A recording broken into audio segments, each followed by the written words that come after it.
दिन में तू ना हो वो दिन ही नहीं, जिस जीवन में तू ना वो जीवन नहीं।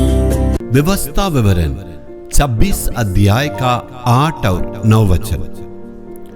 और यहोवा ने बलवंत हाथ और बढ़ाई हुई भुजा से आदि भयानक चिन्ह और चमत्कार दिखलाकर हमको मिस्र से निकाल लाया और हमें इस स्थान पर पहुंचाकर यह देश जिसमें दूध और मधु की धाराएं बहती है हमें दे दिया है। ये सारे चीज को कहने के बाद व्यवस्था विवरण 4 अध्याय का 34 वचन में कहता है, परमेश्वर जो किया है उस सारे कार्य को कभी भी हमें भूलना नहीं है।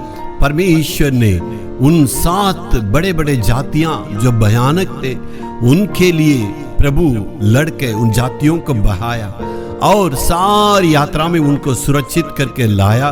मधु धाराएं, दूध की धाराएं जब बहती है उस देश को परमेश्वर ने दिया। इसलिए प्रभु कहता परमेश्वर की ओर से किया हुआ सारे काम को कभी नहीं भूलना। परमेश्वर ने ही आपको अगुवाई किया है। जी हाँ मेरे प्यारों, आज हम जिंदे हैं तो परमेश्वर की अनुग्रह है। आज हम परमेश्वर की दया से इतनी बड़ी आदमी बने हैं। यदि आप यात्रा करते हैं, परमेश्वर सुरक्षा में अगुवाई करते हैं। आप कहते हैं मैं अच्छा से या ड्राइविंग करता हूँ, लेकिन सामने वाला अगर ठीक से नहीं आएगा तो दुर्घटना हो सकती है। इसलिए परमेश्वर सामने वाला आने वालों को भी बचा के आपको प्रभु सुरक्षित रखा है। हमारे विरोध में आंखों में ना दिखने वाला एक दुश्मन हमेशा लड़ते रहता है या लड़ने के लिए तैयार रहता है मेरे प्यारों। जी हाँ, आपके विरोध में, आपके बच्चों के विरोध में, आपके परिवार का विरोध में, आपके बढ़ोतरी के विरोध में, आपका कामयाब के विरोध में, आपकी सफलता के विरोध में आकाश में काम करने वाला एक आकाश मंडल की बुरी आत्माएं काम करती है। तो परमेश्वर हमेशा हमारी सुरक्षा के लिए उस बुरी आत्मा का विरोध लड़ता है और हमेशा हमें सुरक्षित करके विजय को देता है।